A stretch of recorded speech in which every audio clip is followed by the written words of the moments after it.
Hi, I'm Anthony with Rent-A-Tread, and we're going to go over and do a review of the XTR 90 folding treadmill. This is made by Icon Fitness, which is the major manufacturer in the world.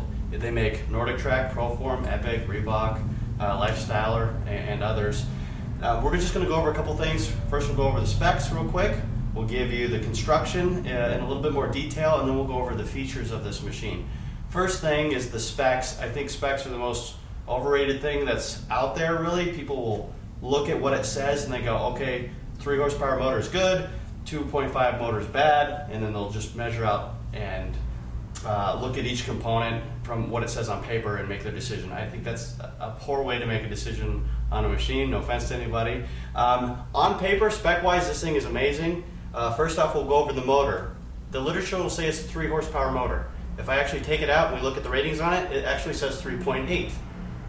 I don't know why, but that's what it is. The motor is very, very strong on this. The second thing is the running surface. They say this is a 20-inch wide by 60-inch running surface, which is a very large machine. This is a little tidbit, guys. When you're out there looking at treadmills and you're wanting actual information, don't always go by the specs. This is 60 inches, but if I bust out the tape measure and I measure it out, you're actually just over 57 inches. There's a little trick that manufacturers will do is they'll take the whole length of the belt off of the machine, they'll lay it flat, and they'll measure it and they'll go, that's 60 inches. Once you put it on the machine, it actually goes around the rollers. It takes away some of the running area, and it also, part of the belt is going to go under the hood. You can't use that space, so it's actually 57 inches. Usually your elite manufacturers will actually give you accurate readings. So if you're going out there measuring, just actually bring a tape measure. Other thing on this machine, the rollers, they're actually pretty large, which is good. The larger the roller that you have on the machine, that's what is in the back and the front. The larger it is, the less tension that you're going to have on that roller to keep the machine from slipping. And usually you want to go over about 2 inches. These are larger than that, so it's good there. On this machine, lift this up. I'm not really going to be able to see it from this angle too well, but you'll notice the frame right here. I can actually take my middle finger and my thumb and wrap around that. The frame is very light on this machine. This is where they've really cut corners. Since it's a lighter frame, it's not going to have a whole lot of weight when you're running on it, so if you're a bigger guy running, you'll note that this doesn't feel as substantial as some other machines on the market. It does have an easy to adjust folding mechanism though. That's a nice feature. The next thing on this guy is I kind of bundled that specs and the construction kind of together. We'll go over the features on this display. This is actually a very, very feature-rich machine. You've got some of the staple things on your mass-produced machines. First thing is handheld heart rate that is located here in an easy to grab place. The downside with this heart rate, along with a lot of them, is they're very, very finicky. They're not going to throw a ton of quality into that component. So you will notice that your heart rate can bounce around a lot.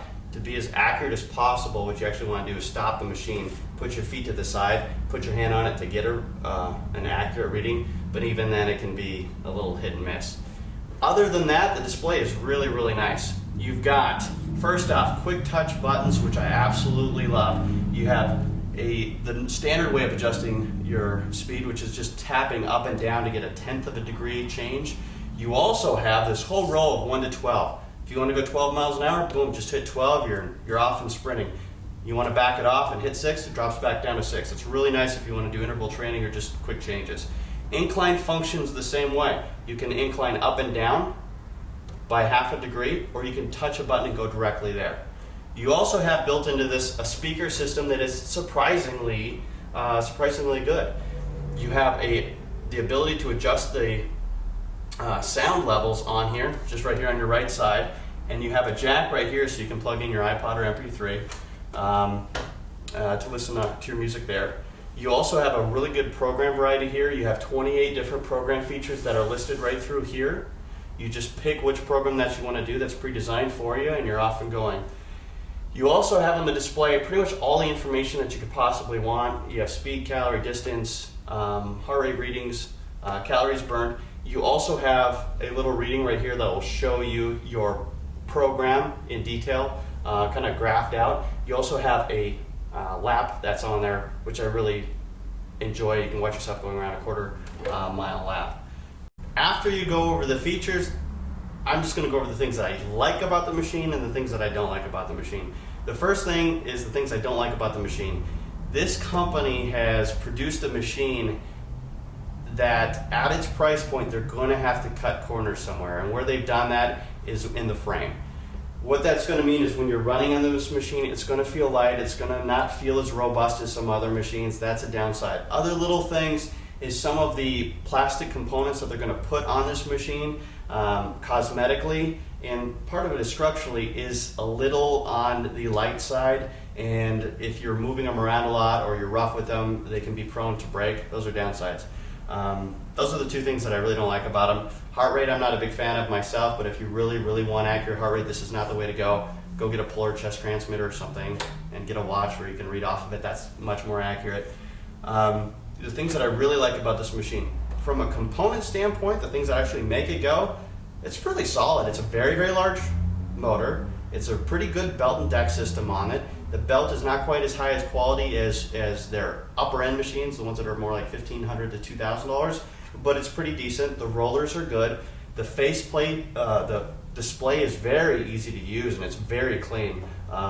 It's actually a lot nicer looking than a lot of machines that are much more expensive. So what I consider this is an extremely good value.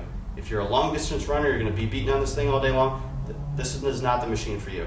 If this is something like we want to use this 4 or 5 times a week, and it's your whole family, but nobody's really hard on it, and there's no heavy users, and nobody's going to be pounding on this thing, there's really nothing about this machine that I would say should keep you from getting something like this. This is a solid machine. So that's our review on the XTR90. I hope it's helpful. If you guys ever have questions out there, you can always email us. We're geeks about this stuff. We love responding. We love feedback. Please watch some of our other videos, and again, contact us if you ever want to see a review on a different machine. Thanks for watching.